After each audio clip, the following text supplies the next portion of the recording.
Over the years, Ash Ketchum has traveled with a host of interesting and also not so interesting characters.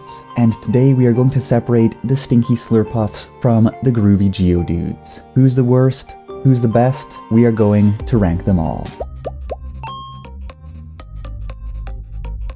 Hey everyone, it's Charles. How are you today? 2020 has been a whirlwind and it's almost another year of dunks in the bag. But before we get going on today's epic Ash Ketchum companion ranking, I have a teeny tiny request for you. We are gunning for 20k in 2020, but we only have 6 days to go, and the vast majority of viewers on this channel haven't subscribed yet. So if you do enjoy this video, I hope I can earn your subscription today to help us pound the POW switch on the big 20. It would certainly mean a lot to both myself and to the research team. They work hard. Well, now that we've got that call to action out of the way, it is time to put 19 Ketchum companions in their place. We'll be ranking them against 3 criteria. Number 1, likability, as in how enjoyable are their personalities, do they have good character designs, and so on. Number 2, development. Is their backstory interesting? Do they have a good character arc? And is their personal story compelling? Number 3, impact. How do they impact the show on a whole? That is, do they affect the tone and the character dynamics? So those are our 3 rating criteria, and also please consider the following. Firstly, we'll be talking only about human companions, not about Pokemon on this list. And secondly, we won't be discussing any movie-only companions, like Sammy Boy or those disgusting little goblins from I Choose You. Well, with that said, it's going to be a real blast, so kindly request your Machoke to cross-chop that like button for the YouTube algorithm, subscribe for the mystery gifts, and let's jump right in.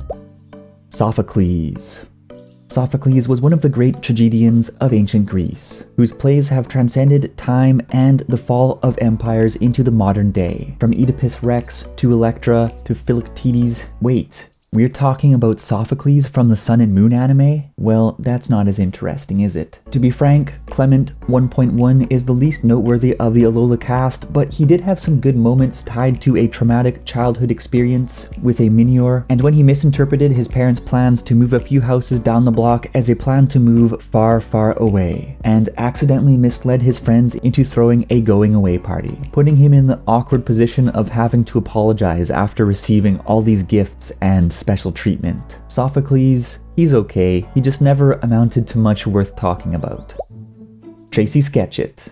Tracy is the true average man of Pokemon, and that's not necessarily a bad thing. After all, he was just a bro doing his thing being drawing things, while replacing a fan fave and third wheeling with more likable characters. And while I do love ripping on Sketchit, when it comes down to it, I don't really mind the guy. He was a gentle dude who occasionally flipped out at people for being stinky little stink bugs. He enjoyed simping for Misty because why not? And later down the line, he even inspired Max with his passion for drawing. Not Mighty Max, mediocre Max. Tracy is an alright fella. It's just that on the whole, he was never really all that interesting, without any backstory or development worth tipping your Turtwig to. A nice guy, but that's about it. The best thing about him is probably that he made us miss Brock even more. Long live the Big B. Max. Whereas XY's Bonnie simply was uninteresting to many viewers, the anime's other young kid, Max, was actively despised by a portion of the fanbase for being an unappetizing blend of unimportant and pretentious. But like most characters that people relentlessly dunk on, Detective Conan's lost twin over here really isn't all that bad. Not important, but not that bad. His biggest impact on the anime was that he gave Ash room to develop as a mentor with whom he bickered very often before accepting that Ash's seemingly awful strategies would somehow win matches. He also helped to keep Badman Brock off the watch lists, while at the same time maintaining a very tight relationship with him, which was pretty neat to see, considering the anime is mostly so Ash centric. So I don't hate Max or even really dislike him, but let's be honest, nothing about the boy really screams likable or inspiring. He's just like a houseplant really, sitting in the corner to top off the atmosphere of the room. Also, so that we could laugh at his tears when Papa Norman got spanked by Mr. Ketchum. Silent. Silen, the companion with lady-killing eyes, more cooking puns than you can handle or even want to handle, and a jack-of-all-trades skill set. Silen's primary role was that of a Pokémon connoisseur, which sounds like the title of someone who lurks about on Friday nights in underground auction houses buying poached Ursaring pelts, but actually, according to Bulbapedia, is a person who specializes in identifying the compatibility between Pokémon trainers and their Pokémon. And yes, it is as lame as it sounds. Well, not that lame, and neither is Silen, but he ultimately comes off as little more than a shade of Brock, but without Brock's charm or compelling backstory. Sure, he was a decent guy, but I know a lot of decent guys who I still wouldn't want to go out with for a glass of moo milk. So, sorry Mr. Green Eyes, but you don't even crack the top 15. Bonnie. Bonnie, to me, exists in the same capacity as the other young companion, Max, primarily as a means of setting up the mentor, follower, protector, protected dynamic in the group. She was cute and full of energy, more likable than Max. She winged for her bro, and I enjoyed the sisterly bond that her and Serena shared, but I don't have much else to say about the Bonbon. She was a bright girl, but her character was pretty static, and didn't really go anywhere despite some very heartwarming, emotional moments. Yes, she worked well enough as a pawn on the XY chessboard, but she simply doesn't hold her own against the kings and the queens. Iris. A lot of people hate Iris because she is pushy and relentlessly mocks Ash, apparently a sacrilegious act that induces hot, steamy pants crapping in the comments section on these videos. But these curious comment creatures seem to overlook that Ash was actually a complete dink in black and white, who is well deserving of getting ragged on. However, while Iris's affinity with dragons was an interesting mechanic, and she injected a lot of energy into the cast, her story never really developed into anything more than her sucking and realizing that she sucks, and her personality was admittedly pretty grating at times. She's not nearly as bad as some people would have you believe, but as time wore on it became apparent that her character was nothing more than silly putty that nobody had bothered to mold into anything with a clear sense of character. So to sum up the black and white companions, if Silen was watered down Brockstock, Iris was not quite Misty stew, with a few too many spices thrown into the pot to compensate. Kleewei. If we revisit this ranking 2 years down the road, Kleewei could very well jump far up the list, as she has just been getting going on her journey. Kleewei started off as a real Eeyore, moping on about how she didn't know what to do with her life and not being interested in Pokemon like exhibits A, B, and C. But Tigger time could very well be on the way, as she has been racking up more and more screen time recently and starting to take an interest in Pokemon. As it stands, I like Kleewei, perhaps more than most, and I see her potential, but we have to be realistic. The Kleewei cookie just needs a little bit more time in the oven. I'm looking forward to what's next for her, as she really has the potential to grow into a higher tier character, but for now I have to keep her low simply due to a lack of content around which to build a case for her. Lana. Lana is as calm as the surface of a custard pudding, or the surface of water before a storm, as she can be thrown into a frenzy just as easily. Coming from a family of two sweet little sisters, a fishing Chad dad, and a mother of milfy caliber, we get a number of glimpses into Lana's family background that make her very relatable, much like other stars of the Sun and Moon cast. As much as she is annoyed by her family, she'll do anything to protect her little sisters, and her respect for her parents comes through in her love for fishing and her fairly idiosyncratic sense of humor. Lana is quiet, quirky, and whenever I see her, it somehow makes me want to bust out my copy of Harvest Moon and to catch some fish, because fishing is soothing, and so is the presence of Lana in the Sun and Moon cast. In my humble opinion, Lana isn't quite as strong as some of the other Sun and Moon cast members, but she's definitely a joy to have around. A low-ranking gem among gems is still a gem. Clement.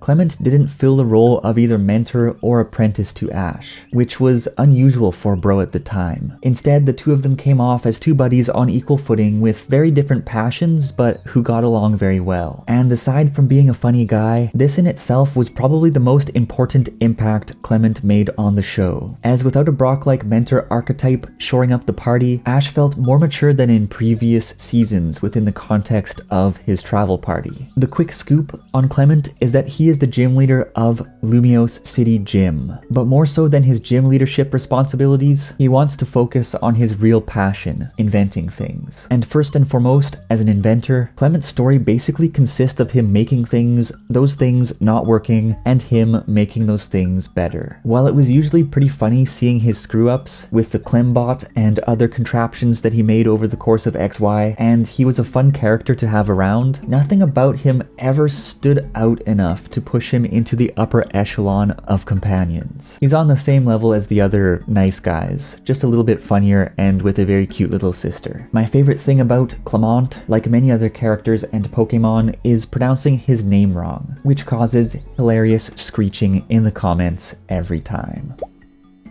Kleewei. Kleewei is a real bro to Ash, but also a rival with a fiery desire to light Ash up on the pitch. Unfortunately for him, he's not even hot enough to bring the Brockrock to a sweat, but we love him all the same. Kleewei is a blast, as despite his best efforts to put up the front of a calm and cool operator, he's naturally very hot-headed, and his sudden swings into fits of rage or even rivers of tears are quite entertaining. I appreciate Kleewei as a good bro to his friends and also as a family man, who truly gives back to his family by helping them make ends meet back on the farm. Kleewei is also a man of valor and a defender of his loved ones, as we see in his conflicts with the developer Viren, and his tendency to perhaps be a little bit too protective of his younger sister. The only reason he didn't rank even higher is because, well, I think the characters that ranked even higher are even better. Malo. I really like Malo as a character. She gives off these easygoing, cheerful vibes that pack so much oomph into the Sun and Moon cast. And her backstory is perhaps the most touching of the bunch, with her mother slowly slipping to her death at the hands of a fatal illness, and Malo's last words to her coming from a place of indignation and anger. And she regretted these words very deeply once the final bell tolled, and it was too late for takebacks. And the echoes of the pain of loss as well as guilt may be why she developed into such a motherly figure within the context of the Sun and Moon group. I love those kind of support characters that take on these underappreciated but vital roles as a sort of parental or big sister figure. But that's not to say that Malo is not a great character who stands on her own either. She's such a fun girl that could easily shine in her own 3-person travel party with Ash. I mean, just imagine a travel party like Ash, Go, and Malo. It would work. I just hope she lays off the juice, because too much juice isn't good for you. Lily. Lily stems from the girl who doesn't like Pokemon but starts to like Pokemon archetype, moving from being entirely unable to even touch them due to a traumatic interaction in the past to falling for that sweet little Alolan Vulpix Snowy. And Lily has some of the best character development in the anime, as she battles through her family problems and insecurities to become a stronger, more courageous, and outspoken girl. A negligent, job-addicted mother, a missing father, Mr. Emo over there. Lily's family is a bit of a mess, and seeing her work through her slew of family issues to become a better person was just lovely. Also, that color palette is on point. Just look at this picture of Lily and tell me that it doesn't make you feel relaxed. May.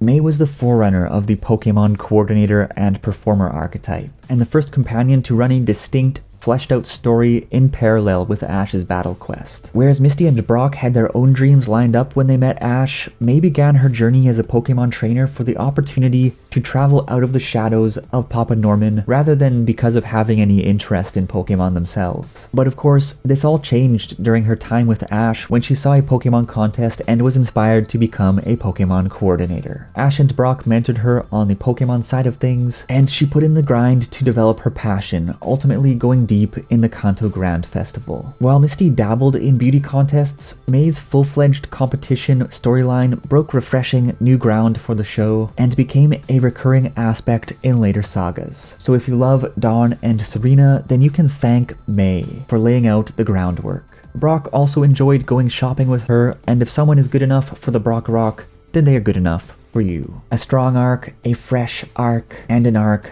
that set a standard. Also, that Blaziken, May was great. Dawn. With her no need to worry optimism, an awkwardly short skirt, and a Piplup, Dawn made a name for herself in the Diamond and Pearl saga. Dawn brought this spirit of positivity to the show that simply made her a joy to be around. I mean, be around from the other side of the TV screen. Although I wish I was actually in there on a Pokemon adventure. Life is sad. Her and Ash formed a very frictionless BFF relationship, and while her cocky go-getter attitude was in line with Misty's, she borrowed the Pokemon Coordinator handbook from May when it came down to her storyline. As much as watching Ash and his companions have a row can be entertaining, Dawn was also a breath of fresh air since Ash had a female companion who he just got along with so well. They even traded Pokemon, which was something rarer than trading your underwear in the anime. Dawn was simply such a likable girl to both her friends and to viewers, and much like Brock, exactly the kind of chill person I would want to go on a Pokemon adventure with. As in, neither annoying as hell or as boring as a Baniri. She even one-upped May in the end, if you know what I mean. Go. To cut straight to the beans, Go is probably the greatest thing in Pokemon Journeys, and it's all thanks to sharp, funny writing, bang-on voice acting, and a clear goal. His time-bending adventure, when he declared to Kleewei in Alola that he was no mere Ash tag-along, that he was fighting for his own goals in his own way. Go has had Hoppip's worth of really great moments over the past year, and he also shakes up the show's formula entirely by being a catch expert. Something that has come with its growing pains, but has brought a big part of the Pokemon anime into focus. And since his debut, we have seen Go's goals shift and his passion grow, and I am pumped to see what is next for our boy. Professor Kukui. A mentor, a battler, a Chad dad, a man with a cat, and a proper father figure to Ash. Kukui isn't just the top professor in the anime thus far, but one of Ash's best companions of all time. They grew together, and they even lived together. A different breed from the other professors, Kukui stayed tight with his students over the course of their development and played an active role in pushing them to new heights. He's also a stud who put down his A game and took the most manly W a man could take. If you want more details on Kukui's story, do check out my coolest male characters in Pokemon videos. They're waiting for you. And look at the time, I have to speed off to work now. So when I come back, we will hit the top 3 and it will be quite dark in this room. Well, we are back and we have donned the Gandalf, the white / neck brace turtleneck, and we are ready to wrap this one up. So here we go. Misty. Fierce, prickly, but tender inside, Misty is the OG Pokemon anime companion and a different beast altogether from the girls we have seen thereafter. As we described in Misty's backstory video last week, there are reasons why Misty is the way she is, so do check out that video after completing this one. Misty and Ash easily had the most antagonistic relationship of any friends in the anime, constantly flying off the hook and berating one another at every opportunity. And not only did it bring the funnies some serious entertainment value, but very importantly, it also set Ash up with someone who wouldn't just accept whatever he said and go along with it. Getting called out for being a moron and having his decisions challenged only had an overwhelmingly positive impact on Ash in the long run. Misty gave Ash some really tough reality pills to swallow with her big blasts in episode 3 or following his Indigo League top 16 loss Sulkfest, but they were very important conversations for his development. Misty brought spades of comedy to the show and is the only female companion who's been on truly equal footing with Ash in battle, whipping those Ketchum buns through the works in multiple tournaments over the course of the anime. Misty and Ash's heated interactions were a real treat to watch, and while she matured and warmed up to him over the course of their adventures, it's still refreshing going back to those episodes and seeing a character give Ash a truly hard time, something we just don't see too much these days. Misty, you are a wonderful character. Serena. Serena is certainly a popular gal, and there's good reason for it, as she has to be one of the most fleshed out and most likable of Ash's travel companions to date. While a portion of people were turned off by her romantic interests and clothes stealing antics, Serena, number 1, pleased viewers with a truly solid character arc, gradually transforming from a dreamless girl into a girl blazing a path of purpose and meaning in life. Whereas Dawn picked up where her mum left off, Serena revolted against the course that her mother plotted for her and veered onto her own path, which made for some very exciting storytelling. Secondly, she brought really great character dynamics to the XY anime. Beyond being very supportive of Ash over the course of her adventure, her admiration for Ash built him up to become an even cooler guy at his peak of coolness. She was certainly key in establishing the context for his rise in XY. And thirdly, she brought an extra flourish to the show by introducing romantic elements. And while her flustered antics weren't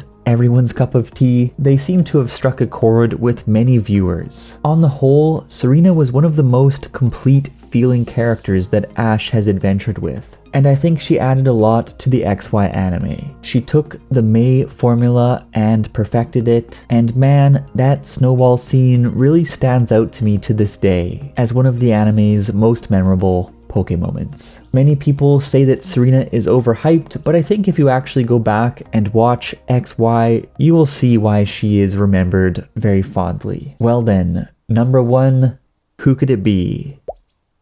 None other than Brock. Brock, the longest running of any of Ash's travel companions to date. And for good reason. People love Brock. And it's not just because of the good laughs brought about by his comedic flaw, a near fatal attraction to women that never leads to the funny honey, only to embarrassment and cringe and cheesy gold. But beyond Brock's nuttier side, bringing plenty of Charmander chuckles to the show, more importantly, I would say that Brock is popular because of his overall likability as a sort of gentle father figure in the context of whatever group he travels with. Brock is like that one guy at get-togethers with your friends, who everyone counts on to get the fire going, to cook up the hamburgers, and to drive friends home at the end of the night. Seriously, he is more of a dad than any of the dads of any of this show's broken families, bringing this incredible maturity that is comforting to both his companions and to fans. You can count on Brock to whip up tasty meals on the road, keep his household affairs in order, advise his companions in battle, and even nurse Pokémon back to good health. Brock is a friend you can depend on, a rock to lean on when the boulder badges hit the fan, and a companion anyone would want in their travel group. Ash's number 1 bro is our number 1 companion. Well, there we have it. We have completed my ranking of all of Ash's companions in the Pokemon anime. But how about you? What does your ranking look like? Who is Ash's number 1 companion of all time? And who is his most crap companion of all time? And what kind of characters would you like to see Ash travel with in the future? I'm curious what you think. Well everyone, thank you for tuning in today. I hope you enjoyed this video. If you did, please do hit that subscribe and notification bell. Check out the in-depth backstories I put together for Misty, Serena, and Brock. And let me know who else you would like a backstory whipped up for. Likewise, don't forget to follow me over on Twitter or Instagram, or both. I hope you all have a very healthy, happy, and safe week. And as always, let's chat.